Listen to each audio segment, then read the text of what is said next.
Lawrence Reed n'avait rien à faire dans la rue, compte tenu de son passé criminel violent et de ses affaires pénales en cours. C'est une histoire qui va vous mettre en colère. Une femme de 26 ans vient d'être identifiée comme la victime qui a été incendiée lors d'une attaque horrible et aléatoire dans un train de Chicago. Alors que Bethany Maggie lutte pour sa vie, le suspect, Lawrence Reed, reste derrière les barreaux, du moins pour l'instant. Un homme avec des dizaines d'arrestations antérieures qui est en liberté provisoire en attendant son procès pour un autre crime violent. Nous avons découvert de nouveaux aspects de son lourd passé criminel et allons tout analyser avec un avocat pénaliste de Chicago. Bienvenue dans Sidebar, présenté par Law & Crime. Je suis Jesse Weber. Je ne vais pas vous mentir, je suis énervé. Je suis vraiment énervé. D'accord, je ne dis pas ça d'habitude, mais c'est un cas où je vais inviter un avocat dans un instant pour essayer de m'expliquer. Je ne comprends pas comment cela a pu arriver, ni comment la personne accusée de cette attaque odieuse était libre. Nous suivons cette affaire venant de Chicago dans un train de la ligne bleue. C'est tout aussi horrifiant qu'incompréhensible et frustrant. Bethany Maggie, 26 ans, rentrée chez elle sans déranger personne regardant son téléphone. Et en un instant, sa vie a été bouleversée à jamais, apparemment sans raison. Un inconnu lui aurait versé de l'essence dessus avant de l'incendier lors d'une attaque non provoquée. Elle est restée en flammes les plus d'une minute. Et la plainte pénale ? Quand on la lit, elle expose les étapes glaçantes et préméditées que son agresseur présumé, Lawrence Reed, aurait apparemment suivies, et tout cela, comme vous l'avez deviné, a été enregistré sur bande. Juste 21 minutes avant cette embuscade apparente, une vidéo de surveillance le montrerait dans une station-service, semblant payer le caissier puis remplir une bouteille d'essence. Et ce qui rend cette tragédie si révoltante, c'est qu'elle était probablement évitable, si tout cela est vrai. Lors d'une conférence de presse, un agent fédéral a déclaré que le suspect était déjà connu comme dangereux. Lawrence Reed n'avait rien à faire dans les rues. Compte tenu de son passé criminel violent et de ses affaires en cours, Reed avait bénéficié de nombreuses secondes chances grâce au système judiciaire. Et ainsi, une victime innocente lutte pour sa vie à l'hôpital. Nous avons maintenant obtenu et examiné l'intégralité de la plainte pénale fédérale. Nous allons analyser en détail comment cette attaque s'est déroulée minute par minute. Nous avons aussi examiné ce long casier, ses nombreuses arrestations et les chances apparemment offertes à cet individu. Ça me met en colère. Encore une fois, ça me met en colère. Beaucoup de gens sont en colère à ce sujet. Je pense que vous allez être stupéfaits quand vous entendrez cela. Donc encore une fois, je vais inviter un avocat pour essayer de comprendre cela. Tout a commencé par un achat dans une supérette. Selon la plainte pénale fédérale, à 21h03, le 17 novembre, les caméras d'une station-service Citgo à Chicago ont filmé Lawrence Reed, 50 ans. Il est entré, a semblé payer un caissier puis a pris une petite bouteille qu'il a remplie d'essence à la pompe. 21 minutes plus tard, la scène était sous terre. Un train de la ligne bleue du Chicago Transit Authority arrivait à la station Clark et Lake, et à bord se trouvait Bethany Maggie, âgée de 26 ans. Assise, elle faisait défiler son téléphone, dos tourné au reste de la rame. Et ce que vous allez voir, ce sont les véritables images de surveillance prises à l'intérieur de ce train, déposées au tribunal de district des États-Unis. Oui, nous parlons d'une accusation fédérale ici, inculpée d'un chef d'accusation pour avoir commis une attaque terroriste ou un autre acte de violence contre un système de transport de masse dans le district nord de l'Illinois. Nous allons parler de cette accusation, mais revenons aux preuves ici, revenons aux photos. Elles montreraient prétendument l'attaque se déroulait en temps réel de façon terrifiante. À l'insu de Bethany, Laurent Reed se trouvait aussi dans ce train, debout à l'autre bout du même wagon, et selon la plainte, une bouteille à la main, il aurait marché directement vers elle. Et sans dire un mot, il aurait enlevé le bouchon et aspergé sa tête et son corps d'essence. Alors qu'il tentait de la brûler vive, Bethany s'est défendue. Fuyant vers l'avant de la rame, Reed l'aurait poursuivie, a enflammé la bouteille elle-même alors qu'elle courait vers l'arrière. Il s'est rapproché à nouveau et cette fois, il aurait utilisé la bouteille enflammée pour la brûler complètement. Il serait resté debout à regarder tandis qu'elle était dévorée par les flammes. Et lorsque les portes se sont ouvertes à la station, Bethany en flammes a trébuché sur le quai et s'est effondrée. Ce n'est qu'à ce moment-là que les passants se sont précipités pour aider, étouffant enfin les flammes. Les premiers secours l'ont transporté d'urgence à l'hôpital. Des brûlures graves, très graves, mettant sa vie en danger. Reed, quant à lui, serait simplement descendu du train et serait parti à pied. Il a été arrêté le mardi 18 novembre. Le 19 novembre, Reed a comparu pour la première fois devant le tribunal. Et selon l'ordonnance du tribunal, Reed a refusé à plusieurs reprises un avocat et a déclaré son intention de plaider coupable. La juge a précisé qu'elle n'accepterait pas de plaidoyer alors. Suite à la requête orale du gouvernement, la juge a fixé une audience de détention. Le jeudi 21 novembre, les procureurs ont soumis leur demande de détention, arguant que Reed était trop dangereux pour être libéré. Le tribunal a accepté et ordonné sa détention, estimant qu'aucune condition n'assurerait la sécurité de la communauté. Et né pour être clair, je le dis, je suis avocat. Il est innocent jusqu'à preuve du contraire. Mais quand on examine ces preuves, ce sont des preuves solides. D'accord? La colonne vertébrale de toute cette affaire, c'est la plainte pénale fédérale. C'est un document de 13 pages qui présente méticuleusement les preuves du gouvernement, souvent avec des détails troublants. Je souhaite examiner les passages clés au cœur de cette affaire. Donc tout d'abord, la plainte établit la préméditation présumée. Elle précise que 21 minutes avant l'attaque, une vidéo de surveillance montre le suspect dans une station-service. Je lis le document. Reed est arrivé au site Go avec les mêmes vêtements qu'il portait lors de l'incendie de la victime A, 20 minutes plus tard. Reed est aussi entré dans l'épicerie de la station-service et semble avoir payé le caissier. Puis il s'est déplacé vers une pompe à essence et a rempli un petit récipient d'essence. Maintenant, examinons l'attaque elle-même car la plainte décrit les moments à l'intérieur de ce wagon avec une clarté glaçante. On y lit: Reed s'est levé avec une bouteille, a traversé le wagon et s'est approché de la victime A, assise dos à lui. Reed a ensuite retiré le bouchon de la bouteille et a versé un liquide de la bouteille sur la tête et le corps de la victime. Reed a ensuite tenté d'enflammer le liquide. Peut-être que la partie la plus difficile, c'est la persévérance. Je l'ai déjà dit. Mais quand la victime s'est défendue puis enfuie, la plainte précise la suite. Reed a alors ramassé la bouteille, qui était maintenant en feu, s'est approché de la victime A et a mis le feu à la victime A en utilisant la bouteille. Reed a couru à l'avant de la rame et est resté debout, regardant la victime A alors que son corps était pris par les flammes.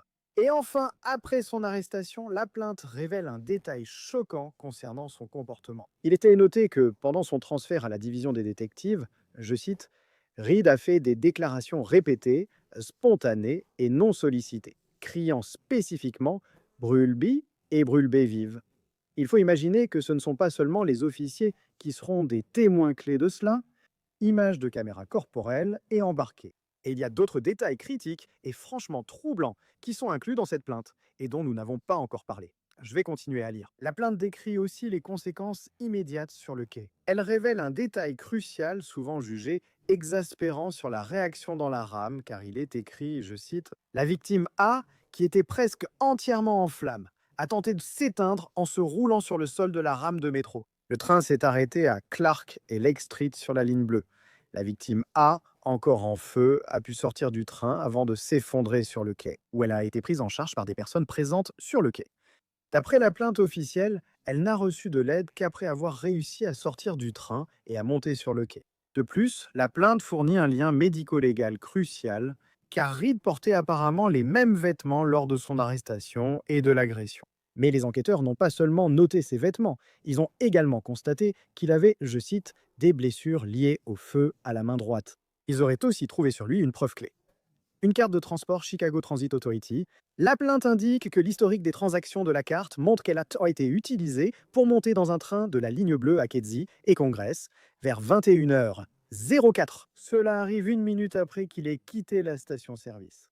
Donc, pour nous aider à analyser la stratégie juridique potentielle ici, s'il y en a une, les preuves apparemment très solides présentées dans cette plainte pénale, et plus encore, je suis actuellement avec l'avocat de Chicago, André Scott. Merci André d'avoir pris le temps. Avant même d'aborder l'aspect juridique de cette affaire, en tant que personne originaire de Chicago, je dois vous demander, cette ligne bleue, cette ligne est-elle sûre? Y a-t-il de la criminalité ici? Avez-vous déjà vu quelque chose comme ça auparavant? Vous savez, sur cette ligne en particulier, dans ce train en particulier? Pour ceux qui ne sont pas à Chicago, dites à nous. Je dirais que parmi toutes les lignes duel, la ligne bleue est probablement la plus sûre. Vous savez, celle qui est considérée comme la plus sûre. Je n'ai jamais vu d'agression sur la ligne bleue, même si beaucoup en ont vu. Je n'ai certainement jamais entendu parler d'une attaque d'une telle ampleur, non seulement sur la ligne bleue, mais sur aucune des lignes L de la Chicago Transit Authority. C'est une expérience très choquante pour tous à Chicago. Oui, c'est vrai. Choquant est le bon mot. Troublant en est un autre. Vraiment malsain, vraiment malsain. Je veux dire, cette plainte. Dégoûtant. Ouais. Cette plainte relie méthodiquement la station-service au quai de la gare à l'attaque. Il y a cette carte Chicago Transit Authority dont j'ai parlé auparavant. Je dois demander, hein, du point de vue d'un avocat de la défense, est-ce que cela semble relativement solide de la part de l'accusation? Tu ajoutes aussi à cela son comportement présumé, n'est-ce pas? Ses déclarations spontanées après l'arrestation, tu sais, brûle-bip, son comportement chaotique au tribunal, on en parlera aussi, mais est-ce que tout cela te semble être une affaire quasiment infaillible? Je ne vois vraiment pas quelle stratégie un avocat de la défense pourrait adopter ici. Oui, ce n'est pas le genre d'affaire où tu vas essayer de plaider qu'il n'a pas commis le crime, n'est-ce pas?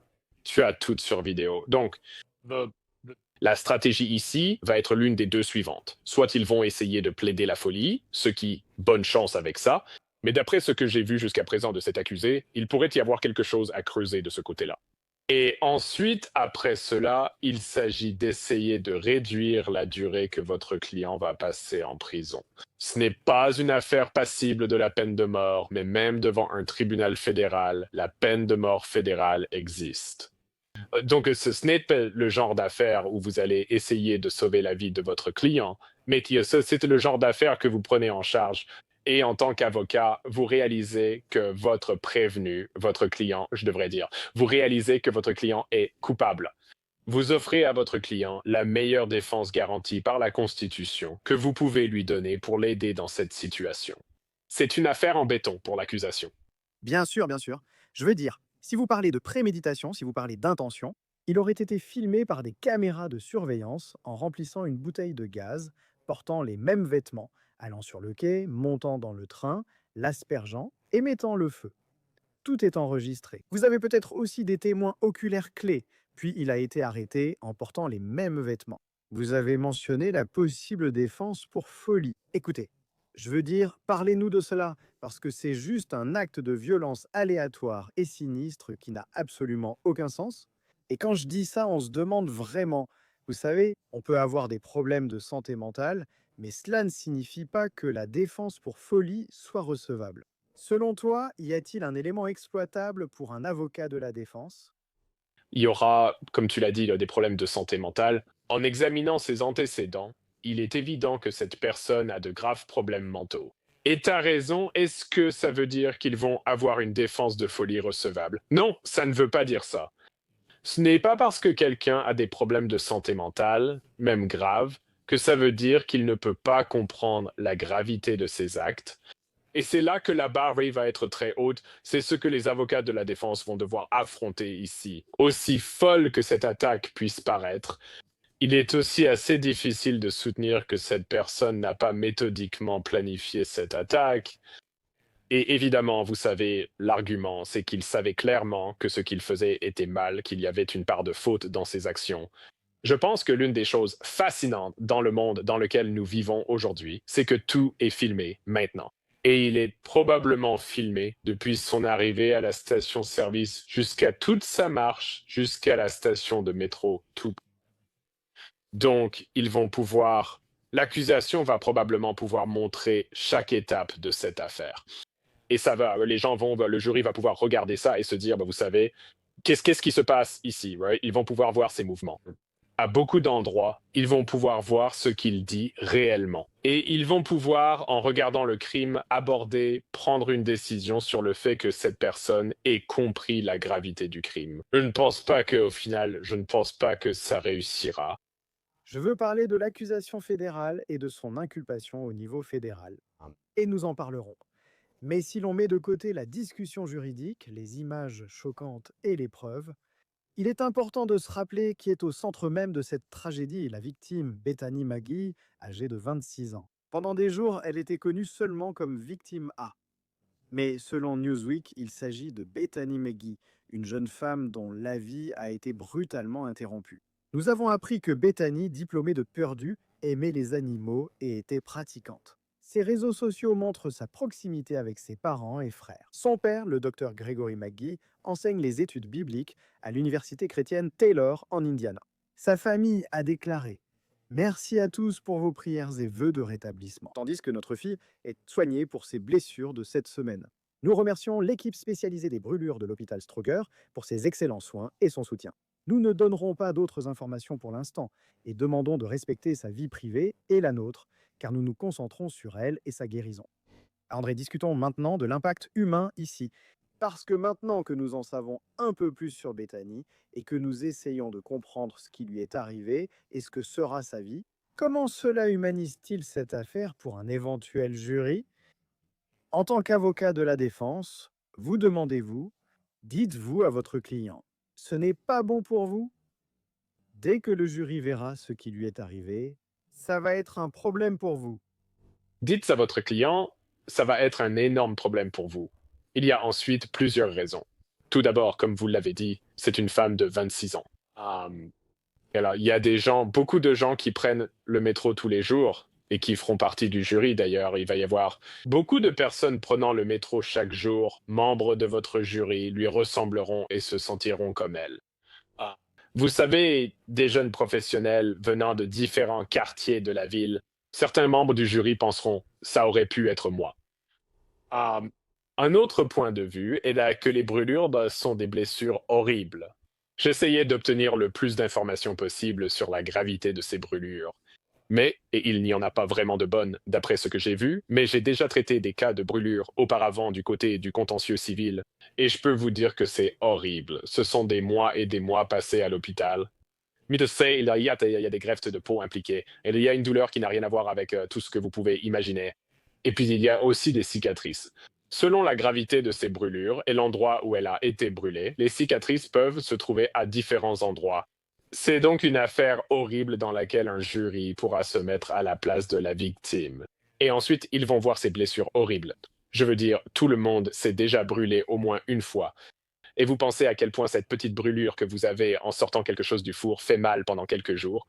Maintenant, imaginez ça sur tout votre corps. Et imaginez, vous savez, imaginez être dans cet état pendant des semaines. Et c'est difficile à saisir, c'est difficile à comprendre, c'est dur à comprendre. Et vous savez, le parcours qu'elle doit maintenant traverser, après tout ce qu'elle vient de vivre, le parcours qu'elle doit traverser, c'est tout à fait impensable. Et je dois dire, vous savez, je lui souhaite un rétablissement rapide, réussi et en bonne santé. Parce que, aussi choquant que cela soit, c'est une nouvelle réalité qu'elle doit affronter. Cela ramène à la famille, non? Comment celle d'une victime gère-t-elle un tel traumatisme? Comment gère-t-il l'attention médiatique qui entoure cette affaire? Scroti a dit, parce qu'on en parle dans tous les milieux, n'est-ce pas, moi? Il y a l'aspect politique, l'aspect de la justice pénale, l'aspect juridique. C'est vraiment une histoire choquante. Comment la famille de la victime gère-t-elle cela? Je me sens vraiment mal pour la famille de la victime, tout d'abord, parce que leurs proches doivent traverser ça, et ils doivent le vivre avec elle. Mais la quantité d'attention que cette affaire va recevoir va aggraver cette douleur.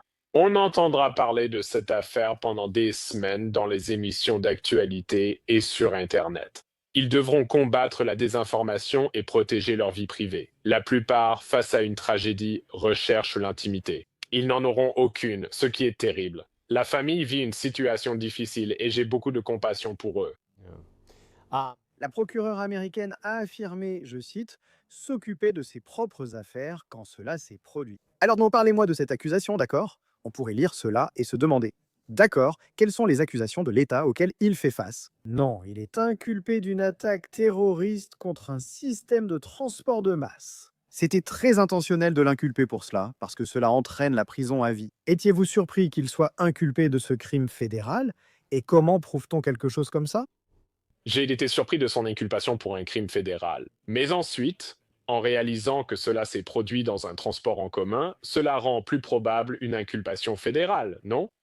Khali, comment prouve-t-on ce genre d'affaires? La façon dont ces lois sont généralement rédigées, c'est qu'elles sont faites pour que les procureurs puissent gagner ce type d'affaires.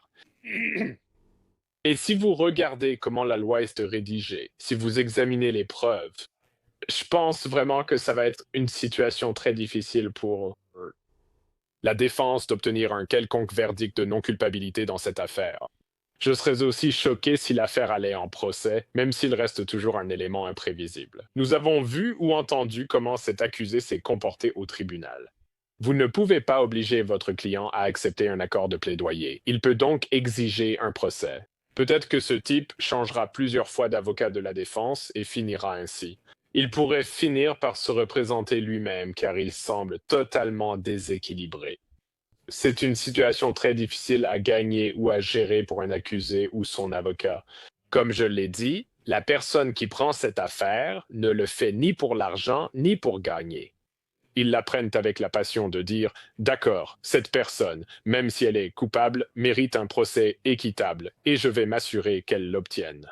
Penses-tu, et je vais en parler dans une minute, à quel point son casier judiciaire était chargé? Penses-tu qu'il est inculpé au niveau fédéral pour s'assurer qu'il n'y ait absolument aucune chance qu'il sorte un jour? Je n'en suis pas sûr.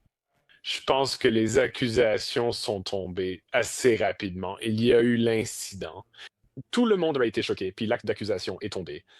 Je pense que cela tient beaucoup au fait que cela s'est produit dans un système de transport en commun et c'est ce qui fait que des accusations fédérales sont possibles. Euh, je ne sais pas si l'idée est de mettre ça en place pour s'assurer qu'ils ne sortent jamais. Maintenant, c'est justement ce que tu disais. Euh, Dans le système judiciaire de l'Illinois, s'il était condamné pour coups et blessures aggravées, ce qui correspondrait à ses accusations devant un tribunal d'État, même avec la peine maximale, il serait libéré après avoir purgé environ la moitié de sa peine. You know, il est incarcéré. Et qu'en est-il de la tentative de meurtre? Tentative de meurtre, il pourrait ne pas être condamné, ou l'être, tu as raison, il pourrait être inculpé, mais il ne passerait sans doute pas sa vie en prison. C'est possible, tu sais, ce serait quand même... C'est pourquoi les gens seraient inculpés dans cette affaire, ou la peine qu'ils donneraient encore une fois dans cette affaire. Au niveau de l'État, ce serait le genre de réaction où les gens diraient ce n'est pas suffisant. Ouah. Et il faut prendre en compte le fait que, comme je l'ai dit, il obtient 50%, il bénéficie d'un crédit. Il ne purgera finalement que la moitié de cette peine. Au niveau fédéral, il effectuera 85% de sa peine. Et ça, c'est une grande partie de tout ça. C'est que même s'il prend 10 ans, ou 20 ans, ou 25 ans, ou 40 ans, C'est la prison à vie, cette accusation, c'est la prison à vie. Oui, donc ça pourrait être la prison à vie. tu dis que même avec la prison à vie, il y a une chance de libération anticipée au niveau fédéral? Cela dépend s'il a une libération conditionnelle ou une peine à perpétuité sans possibilité de sortie. Et ça, tu sais, il faudrait que je regarde, tu sais, ce serait une décision du juge. Lui, il pourrait être éligible à une libération conditionnelle dans 20, 25 ou 35 ans, tu sais, en supposant. Est-ce le cas? On ne peut pas prédire l'avenir. Il pourrait y aller, être réhabilité et guéri, puis, dans 35 ans, obtenir une libération conditionnelle. Ou il pourrait être ce que nous croyons et ne pas obtenir la libération conditionnelle. Et regarde, il a 50 ans. Mais voilà le point, voilà le point. La raison pour laquelle je t'ai demandé, eh bien, est-ce qu'il l'inculpe au niveau fédéral pour s'assurer qu'il ne sorte jamais? Parlons de son casier judiciaire, parce que si les détails de cette attaque laissent les gens se demander comment une chose pareille a-t-elle pu arriver, laisse-moi te dire que la réponse réside peut-être dans un chiffre stupéfiant qui a provoqué l'indignation et imposé une révision du système de justice pénale. Ce chiffre, c'est 72. Donc, selon les dossiers du tribunal, Lawrence Freed a été arrêté au moins 72 fois au cours des 30 dernières années. Selon une requête de détention du gouvernement, je veux détailler cela. Parmi ces 72 arrestations, Reed a environ 15 condamnations, dont 8 pour des crimes graves. Ces condamnations pour crimes incluent incendie criminel, dégradation de biens publics de plus de 500 $, trafic et possession de drogue, ainsi qu'une grave infraction au code de la route. Donc je veux me concentrer sur l'incendie criminel parce que c'est un précurseur direct de cette attaque présumée, n'est-ce pas? La requête relate un crime d'avril 2020 où des employés de la Chicago Transit Authority ont vu Reed avec 2 bidons d'essence rouge. Il se serait approché d'une fenêtre du James R. Thompson Center à Chicago, versé du liquide près de la fenêtre et y aurait mis le feu, déclenchant un incendie. Il a été condamné à une mise à l'épreuve dans le comté de Cook. Les condamnations pour dégradation criminelle sont aussi révélatrices. L'une portait sur des dégâts à 2 vitres de train de la Chicago Transit Authority, l'autre sur la dégradation d'un ordinateur du département des services correctionnels du comté de Cook. Pour ces faits, il a également écopé d'une mise à l'épreuve. Maintenant, passons au moment qui rend cette affaire si exaspérante. Au moment de cette attaque, Reed faisait déjà face à une accusation de crime violent. Selon un reportage de Columbia Broadcasting System News Chicago, en août, il a été inculpé de coups et blessures aggravées ayant causé de graves préjudices corporels pour avoir prétendument frappé un travailleur social à l'hôpital McNeil. Le bureau du procureur du comté de Cook s'est opposé à sa libération, le jugeant dangereux. Un juge a finalement ordonné sa libération sous surveillance électronique. Un autre juge a ensuite modifié l'ordonnance selon la requête de détention, assouplissant les restrictions de surveillance. La requête fédérale précise qu'au moment de l'attaque du Chicago Transit Authority, Reid devait être chez lui sous couvre-feu. André, je n'ai vraiment qu'une seule question. Comment est-ce possible? Eh bien, la réponse tient à quelques éléments. La plupart de ces arrestations et condamnations concernent la dégradation de biens, pas des atteintes aux personnes. Et c'est pour cela qu'il a été libéré ou qu'il a pu sortir pour ce genre d'accusation. Dégrader des biens plutôt que blesser des personnes entraîne une inculpation, mais la peine de prison ou détention sera plus courte. 72 arrestations, ça ne compte pas? Eh bien, 72 arrestations, mais seulement 15 condamnations. Vous voyez, c'est ça le vrai chiffre. C'est là-dessus que les gens devraient se concentrer. 15 condamnations, c'est déjà beaucoup trop d'ailleurs. Ça fait beaucoup de condamnations et 8 crimes, c'est beaucoup de crimes. Mais la question, c'est, peut-on mettre quelqu'un en prison à vie pour avoir détruit un ordinateur ou incendié un bien? Je pense que, globalement, beaucoup diraient, d'accord, s'ils voyaient cela sans considérer ce qu'il a fait ici. Ce n'est sans doute pas une accusation justifiant la prison à vie. Cependant, l'attaque contre un travailleur social est une accusation particulièrement intéressante. Et je suis un peu surpris qu'on lui ait effectivement donné la possibilité de sortir sous caution parce que ces accusations, lorsqu'elles impliquent des professionnels pour ainsi dire, ont tendance à être prises plus au sérieux. Elles sont souvent vues comme des coups et blessures aggravées car la victime, un travailleur social, était en fonction et tentait d'aider. Et cela ajoute généralement un facteur aggravant, ce qui peut parfois être utilisé pour refuser l'approbation à quelqu'un. Pardon, je voulais dire refuser la libération sous caution à quelqu'un selon la loi sur la libération sous caution. Et pour une raison quelconque, un juge du comté de Cook ne l'a pas vu de cette façon. Donc quand les gens lisent ça et disent « Attendez, il a eu l'approbation même après que son casier ait été révélé, même après tout ça », faut-il qu'il y ait un changement dans la loi à Chicago? Je ne connais pas la réponse à ça. Parce que le problème avec ce type d'affaires, c'est que c'est assez aléatoire. Et ce n'est pas comme s'il avait un passé violent qui aurait permis de prédire qu'il commettrait ce genre de crime sur une personne. Donc, la loi sur la libération sous caution ou la loi sur la réforme de la libération sous caution dans l'Illinois a apporté beaucoup de bonnes choses que beaucoup de gens ne réalisent pas. Vous savez, ne pas garder quelqu'un en prison pour une infraction simplement parce qu'il ne peut pas payer pour être libéré, c'est problématique. Et ce que beaucoup de gens ne réalisent pas, c'est que la caution, tout ce que c'est un obstacle monétaire pour sortir de prison. Vous n'allez pas en prison sans être reconnu coupable. Donc, si moi et un milliardaire sommes tous les deux arrêtés pour le même crime et qu'il fixe notre caution à 1 million de dollars et que je ne peux pas payer ce million, mais que le millionnaire ou le milliardaire peut payer ce million de dollars, le milliardaire est libéré et moi, je ne le suis pas. Qui est le plus dangereux dans cette situation? Vous ne prenez pas une décision objective sur qui est le plus dangereux. Vous prenez une décision objective sur qui peut se permettre de sortir de prison avant d'être condamné. Maintenant, les deux personnes qui être libérées sous caution ne vous dispense pas de jugement ni d'une éventuelle peine de prison après le procès. Cela n'a rien à voir avec la caution. Donc, cela revient au fait que vous êtes innocent jusqu'à preuve du contraire. Et vous n'êtes détenu avant d'être déclaré innocent ou coupable que sous certaines conditions. Mais écoutez, encore une fois, vous l'avez déjà mentionné. Il y a ici une question de savoir pourquoi il a été libéré. Si l'on parle d'un danger potentiel pour le public ou d'un récidiviste. Écoutez, à la suite de cette attaque, j'aimerais avoir votre point de vue. Après l'attaque, les autorités fédérales ont annoncé officiellement les charges lors d'une conférence de presse. Le procureur américain André Boutrose est monté à la tribune pour stopper toute spéculation et confirmer qu'il s'agissait d'une attaque aléatoire et prédatrice. J'ai vu des rapports faisant état d'une altercation ou d'une sorte d'un désaccord ou d'une dispute survenue. Ces déclarations sont inexactes et fausses. Elle était sur son téléphone. Ensuite, vous aviez Chris Amon, l'agent spécial en charge de le Bureau of Alcohol, Tobacco, Firearms and Explosives, qui a pris le micro et a directement relié le passé de Reid à cette tragédie actuelle. Honnêtement, dans les termes les plus directs possibles.